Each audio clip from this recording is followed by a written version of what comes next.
Cobra and Crane Prime, let's take a look. First, aesthetically, shield looks good, has a unique theme, but the sword, for a sword and shield, this thing looks more like a mace. Look at the tip of that thing. God damn it. And to be concise with the weapon, it, has no slash. So it makes sense to be like that. Stats wise, not really bad, but nothing crazy. Below average crit chance, regular crit multiplier, above average status chance, but again, no slash. So, what does this weapon do? What's the unique thing? Well, you can throw your shield and you actually open the enemy up for a ground finisher. But wait a minute, don't we already have something like this? I said something like this, not exactly, but yeah, on the same weapon category. Yeah. Sigma and Octantis opens up enemies for finishers. I'll address the finisher situation later. Let's take a look on a build now. This is a build that I think your average player can do. Nothing too crazy, not even min-max. Don't take this serious. Just so you can kind of take a look on it. You might think, well, why would you use Viral? The weapon doesn't even have slash. Corrosive would be better. Yeah, but thing is, both Final Harbinger and 11 Storm have built-in slash procs. I like Final Harbinger the more because the combos feel more fluid and the slash procs are more accessible on it. So let's take a look on what we can do.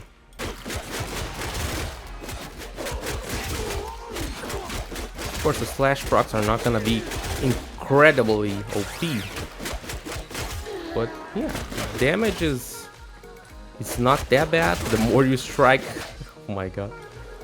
And also some yeeting included. That was actually, I didn't even remember this thing here.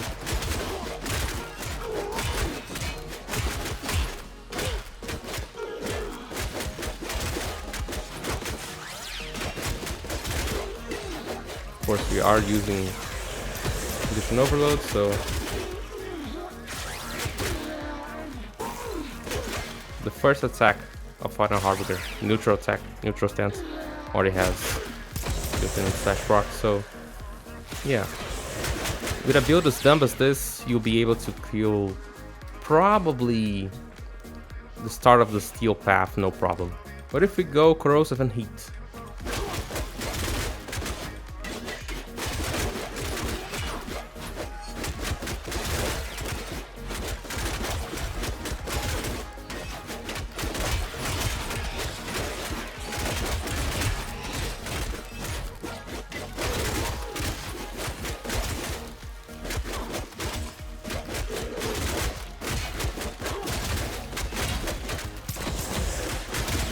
damage actually gets interesting, even without condition overload. If we add it, we don't even need to go that far on the combo-wise. Yeah, we're not even using any combo-focused mod, only Gladiator might, but still, the performance is quite interesting. What if we decided to make a build, let's say, for level cap? This weapon is a little bit different. I am not gonna say that you're not gonna get to level cap with a build like this. You might just be able to by just applying enough status for condition overload and just keeping in front of the target, attacking as much as you can. Of course, I would take away the Prime Fury as I usually do on my builds, but this weapon is actually a little bit different. We don't have guaranteed slash procs on a heavy attack. We don't have slash on the weapon to get a good damage on the heavy attack. So really, probably the best option here is to go with something else, not go with slash. Well, the only way to get slash with this weapon is from the either if you use a frame like Garuda, or if you just use the slash procs from the stance. So I would recommend going with something else, another element. Either you go heat, make a heat inherit build, or just a heat build, armor strip, or you armor strip and go viral. Those are the most viable options, I think. And just building up this thing, I even realized it would be even better to just take Relentless Combination. It would allow us to build a combo really fast and would be just as comfortable as always, but times, let's see. Yeah, can't even tell if that's a heat proc or yeah, it's probably a heat proc. I have no doubt this weapon is able to deal with enemies with heat build. Oh my god. Not expecting that much.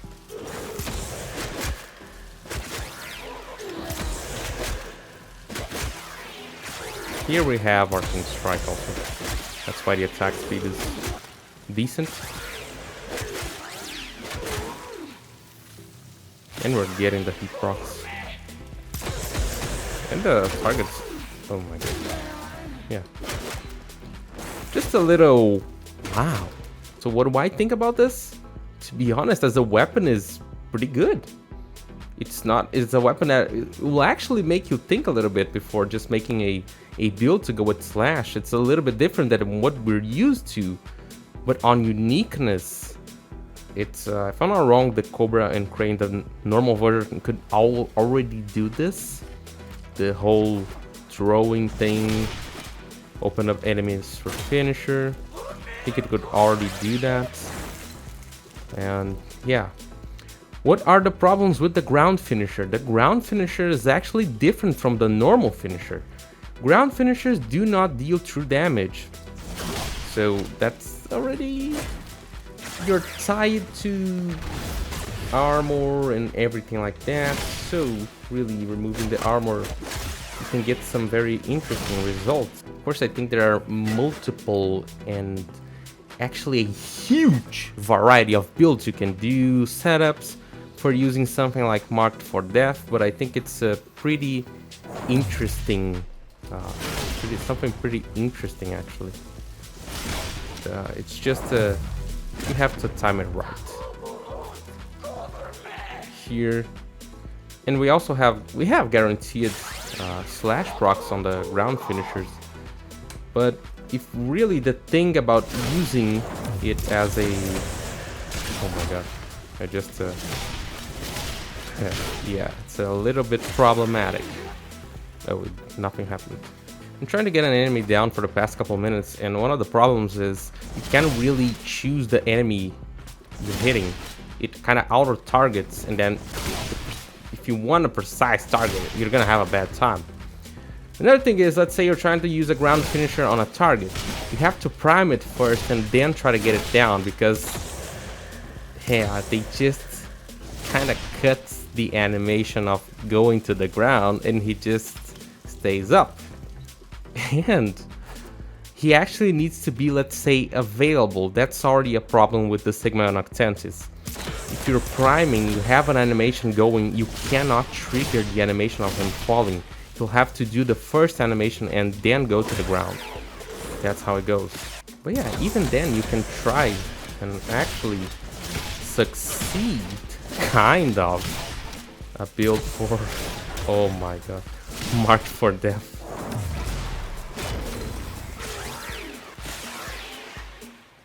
Yeah. Can be interesting, of course. Far from ideal, but having a weapon that can deal, it's not even that's not even a proper finisher. It's a ground finisher, but it actually eliminates one of the pieces of the, let's say, the puzzle or the setup. Because if you don't have, let's say, if you don't need a weapon or an ability to actually make your enemy open to get the finisher, then that can be a plus, but also it's not that hard to just get something that allows you to use a finisher. As a weapon itself, it's a pretty good weapon. As for uniqueness, really not there. And this weapon actually forces you into thinking a little bit more and working around for the min-max. Because we have no slash on the weapon, so we won't get slash from heavy attacks, we won't get slash on our normal attacks. only really because of the stance that has the guaranteed slash procs. The heavy attack doesn't have guaranteed slash procs, as some weapons do. And again, about the uniqueness of the weapon, sword and shields have the worst ground finisher multiplier of them all. It's 8 times. Sadly, again, it kind of F's up with the uniqueness of the weapon. It might even look like I'm throwing shade on the weapon or something like that, but really that's not. It is a pretty good weapon. It's just that sometimes Warframe just keeps disappointing on uniqueness. It's just having another good sword and shield weapon. It's just another weapon. It's just some more mastery.